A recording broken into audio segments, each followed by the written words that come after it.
Hello Aquarius Aquarius यानी कुंभ राशि। मैं Suresh Gaur triple S in the tarot से। तो आज हम एक्वेरियस यानी कुंभ राशि की 72 आवर्स करंट फीलिंग वाली जनरल लव रीडिंग करेंगे। रीडिंग जनरल है तो आप पर मैच हो भी सकती है, नहीं भी हो सकती। जिस पर जितनी मैच होती प्लीज़ आप एक्सेप्ट कर सकते हैं। सनसाइन मूनसाइन या नाम राशि जिसे भी चाहें आप इसे देख सकते हैं। और ये एक टाइमलेस रीडिंग है, जब भी आप देखेंगे अगले 72 आवर्स तक ये वैलिड रहेगी जब से आप देखेंगे। और ये सनसाइन मूनसाइन या नाम राशि जिसे भी चाहें देख सकते हैं। अगर पर्सनल रीडिंग चाहते हैं तो नीचे डिस्क्रिप्शन बॉक्स में डिटेल्स दी गई है, वहाँ जाकर चेक कीजिएगा। कोई भी कन्फ्यूजन डाउट होने पर व्हाट्सएप मैसेज के ज़रिए आप इसे क्लियर कर सकते हैं।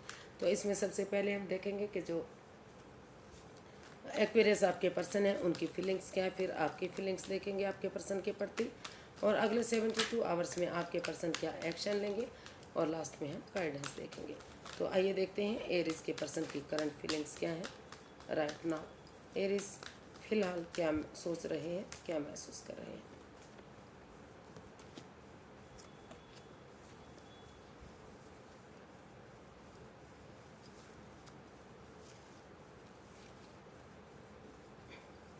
तो एरिस सॉरी एक्वेरियस जो आपके पर्सन हैं, कुछ केसेस में उन्हें महसूस हो रहा है। कुछ लोग सोच रहे हैं कि इस रिश्ते में काफ़ी नेगेटिविटी रही है, पनौती है, बाधाएं हैं, दिक्कतें हैं।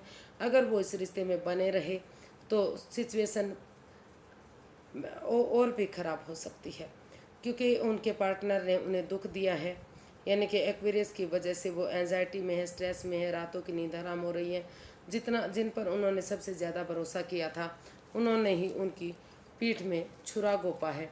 तो इसलिए जो ये रिश्ता अप एंड डाउन जा रहा है, equal give and take of energy नहीं बन पा रही है, बैलेंस नहीं बन पा रहा है। या फिर हो सकता है कि पैसा प्रॉपर्टी इस रिश्ते में, पैसा प्रॉपर्टी जॉब या पैसे की कमी, या कहीं ना कहीं कुछ ऐसा पैसे की वजह से दिक्कत आ रही कि वो लोन लेना चाहते हैं, प्रॉपर्टी खरीदना चाहते हैं, कुछ गाड़ी या बिजनेस लेना चाहते हैं, करना चाहते हैं। तो उस वजह से कहीं ना कहीं पैसे की वजह से स्ट्रेस में है।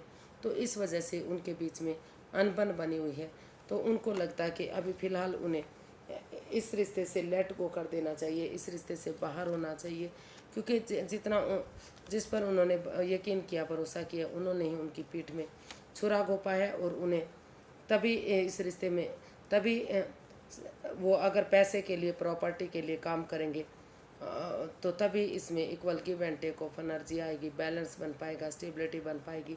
और जब उनके पास पैसा होगा, प्रॉपर्टी होगी, तो तभी वो इस रिश्ते के बारे में सोचेंगे, तभी वो इस रिश्ते के बारे में अपनी एनर्जी डालेंगे, एफर्ट और मेहनत करेंगे।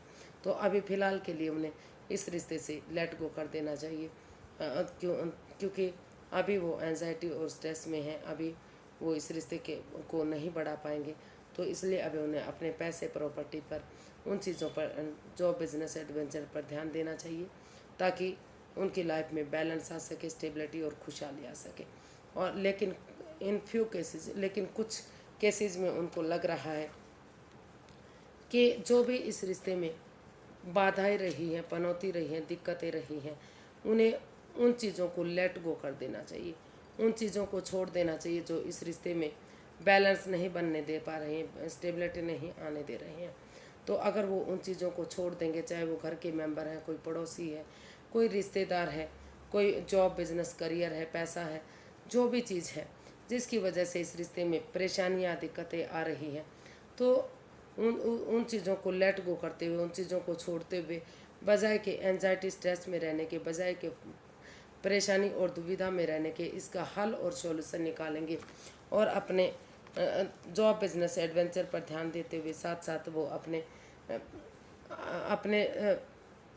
अपना एफर्ट लगाएंगे, मेहनत करेंगे, जितना एनर्जी डालेंगे, एफर्ट लगाएंगे, मेहनत और कोशिश करेंगे, पैसे, प्रॉपर्टी पर भी ध्यान देंगे और अपने रिश्ते पर भी ध्यान देंगे। तो जितना वो पैसा कमाएंगे, प्रॉपर्टी होगी, और इस अपनी एनर्जी, एफर्ट और मेहनत करेंगे, तो उतना ही equal give and take of energy आएगी, उतना ही बैलेंस बनेगा, उतनी स्टेबिलिटी आएगी। और चाहे भले ही उनके पास थोड़ा सा इन दिनों हाथ तंग है, परेशानी है, लेकिन फिर भी वो अगर इसमें से थोड़ा सा उपहार स्वरूप, यानी कि दान स्वरूप थोड़ा सा दान करेंगे, पुण्य करेंगे, तो या फिर एक दूसरे के साथ लेन देन करेंगे तो जो है प्रॉब्लम ख़त्म होंगी, गिले शिकवे ख़त्म होंगे और धीरे धीरे करके जो equal give and take of energy नहीं आ पा रही वो आएगी। तो वो कुछ केसेस में रिश्ते से लेट गो करते हुए लाइफ में आगे बढ़ना चाहते हैं और कुछ केसेस में उनको लग रहा है कि उन चीज़ों को लेट गो करना चाहिए जो इस रिश्ते में आगे बढ़ने से उन्हें रोक रहे हैं। तो कुछ केसेस में रिश्ते में आगे बढ़ेंगे और कुछ केसेस में जो बिजनेस की तरफ या उन चीज़ों की तरफ ध्यान देंगे जो उनके लिए अहमियत रखते हैं फिलहाल। तो देखते हैं एक्वेरियस, आप अपने पर्सन के बारे में क्या सोचते हैं, आपकी फीलिंग्स क्या है right now. King of cups, 4 of swords, night of cups and bottom of the deck the chariot. तो आपको भी सेम यही चीज़ फील हो रही है, यही महसूस कर रहे हैं कि इस रिश्ते में काफ़ी तकलीफ रही है, काफ़ी एंजाइटी और स्ट्रेस रहा है इस रिश्ते में, दिल दुखा है, मन दुखा है, काफ़ी हर्टेड हुए हैं, काफ़ी प्रॉब्लम में हैं। इसीलिए आप थोड़ा सा रेस्ट लेना चाहते हैं, चुप रहना चाहते हैं, खामोश रहना चाहते हैं, कुछ चीज़ें यूनिवर्स पर छोड़ना चाहते हैं, उन पर बिलीव और भरोसा करना चाहते हैं, क्योंकि अभी भी आप इस रिश्ते से जुड़ा हुआ महसूस करते हैं। अभी भी आप दोनों ही एक दूसरे से प्यार और प्रेम करते हैं। एनर्जी आपकी काफ़ी अच्छी दिखाई दे रही है, भले ही आप जो है एक दूसरे से एक्सप्रेस ना कर पा रहे हों, भले ही आपकी एक दूसरे से बातें ना हो पा रही हों, लेकिन आप महसूस कर रहे हैं कि थोड़ा सा रेस्ट और आराम करने के बाद अगर आप 4-5 दिन रेस्ट करेंगे, आराम करेंगे 3 या 4 दिन, तो और नए सिरे से एक बिगनिंग और शुरुआत करेंगे। या तो आप अपने पार्टनर के पास एक लव ऑफ़र लेकर जाएंगे या तो वो आपके पास लव ऑफ़र लेकर जाएंगे। तो धीरे धीरे करके ये जो प्यार और प्रेम है, जो इमोशंस हैं एक दूसरे के प्रति, वो बढ़ेंगे और डिटर्मिन्ड बंदे की तरह करेज, हिम्मत और साहस के साथ, ऑनेस्टी, ईमानदारी और लॉयल्टी के साथ अगर ये ठान लेंगे कि आपको गिव अप नहीं करना है, इस रिश्ते में आगे बढ़ना है, तो बिना हार माने जब तक आप इस रिश्ते में वापस नहीं आ जाते, रिकॉन्सिलेशन, रीयूनियन नहीं कर लेते, तब तक आप इससे पीछे नहीं हटने वाले हैं। तो इस सोच के साथ, करेज, हिम्मत और साहस के साथ आगे बढ़ना चाहते हैं और इस रिश्ते में रीयूनियन, रिकॉन्सिलेशन करना चाहते हैं। तो आप काफ़ी पॉजिटिव सोच रहे हैं, आप आगे बढ़ना चाहते हैं और आप बस यही महसूस कर रहे हैं कि या तो आपके पर्सन को आपकी तरफ आना चाहिए या आपको उनकी तरफ बढ़ना चाहिए, ताकि फिर से ये एक बिगिनिंग, एक शुरुआत हो सके और रिश्ते में रिकॉन्सिलेशन या रीयूनियन हो सके। और अगर जो इस रिश्ते में नहीं जाना चाहते तो उन्हें एकदम, अगर उनकी लाइफ में कोई नया पर्सन है, नया पार्टनर है, तो उन्हें इस रिश्ते से जो है डाइवोर्स दे देना चाहिए। इस रिश्ते को अधर में लटका कर नहीं रखना चाहिए और जो है लाइफ में अगर नया पर्सन है तो नई अपॉर्चुनिटी की तरफ, नए प्यार की तरफ बढ़ जाना चाहिए, यानी कि रिश्ते को लटका कर नहीं कर रखना चाहिए। ऐसा आप सोच रहे हैं, ऐसा आपको फील हो रहा है। तो देख लेते हैं अगले 72 आवर्स में आपके पर्सन क्या एक्शन लेंगे।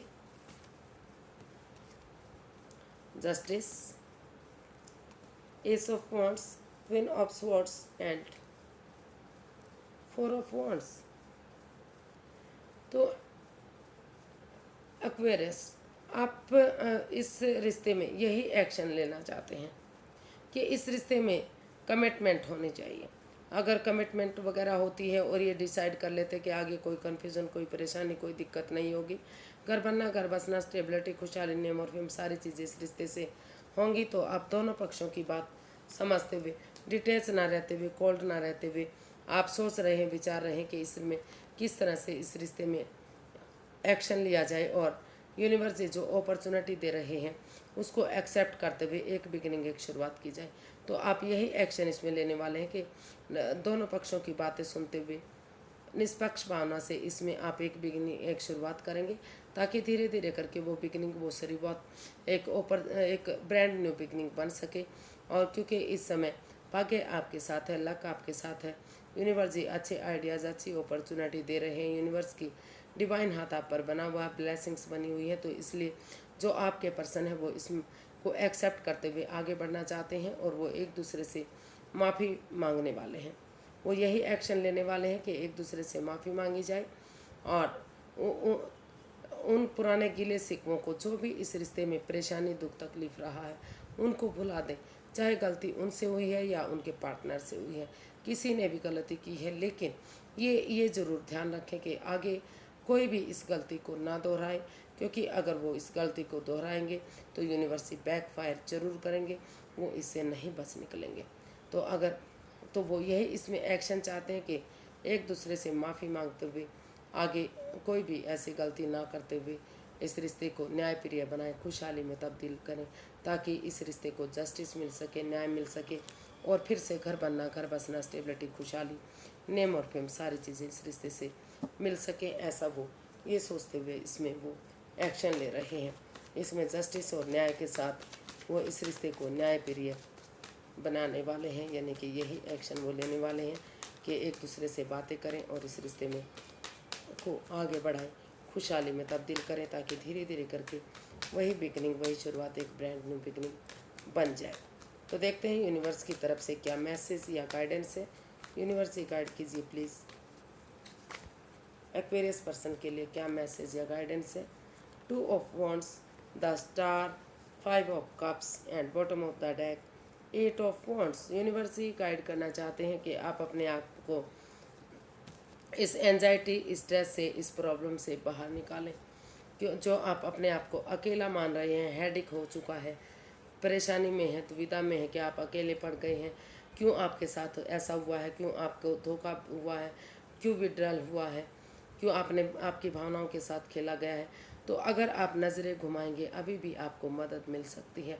और स्पिरिचुअल ग्रोथ कीजिए, हीलिंग कीजिए, मेडिटेशन कीजिए, किसी ऐसे पर्सन की मदद लीजिए जो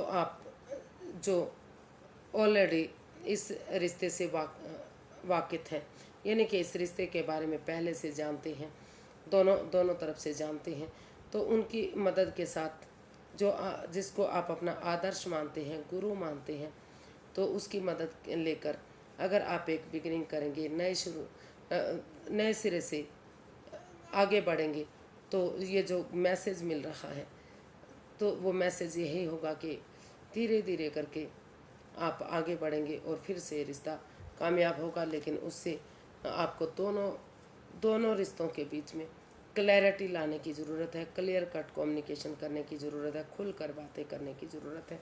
या तो आप अपने पर्सन के पास टू ट्रैवल कर जाइए, या आपके पर्सन को आपकी तरफ आना चाहिए, या फिर अगर दोनों ही के लिए पॉसिबल नहीं है, कोई दूर रहते हैं, दूसरे स्टेट में रहते हैं या फॉरेन में रहते हैं, तो इंस्टाग्राम के थ्रू, फ़ोन कॉल के थ्रू, मैसेज के थ्रू, जैसे भी पॉसिबल हो सके इस कन्फ्यूज़न को, इस परेशानी को, जो अकेलापन, जो परेशानी, जो दुविधाएं हैं, जो हेडेक आपने पाल लिया है, उससे बाहर निकलें और एक दूसरे की मदद करते हुए फिर से इस रिश्ते को आगे बढ़ाएं, एक बिगिनिंग, एक शुरुआत करें, ताकि सही समय आने पर, सही वक्त आने पर ये रिश्ता फ्रूटफुल हो सके। आपके पास चाहे और भी ऑप्शन क्यों ना हो, लेकिन आपको एक दूसरे के प्रति वेट और इंतज़ार करना चाहिए, ताकि समय आने पर ये रिश्ता घर बनना, घर बसना, स्टेबिलिटी, खुशहाली, नेम और फेम में कन्वर्ट हो सके और फिर से इस रिश्ते में खुशियाँ आ सके। तो आज के लिए इतना ही, फिर एक नई वीडियो के साथ मिलते हैं। अगर वीडियो सही लगती हैं, अच्छी लगती हैं, तो प्लीज़ लाइक, शेयर और सब्सक्राइब करें, कमेंट्स करना ना भूलें। इससे मोटिवेशन मिलता है, हेल्प मिलती है, वीडियो बनाने में मदद मिलती है।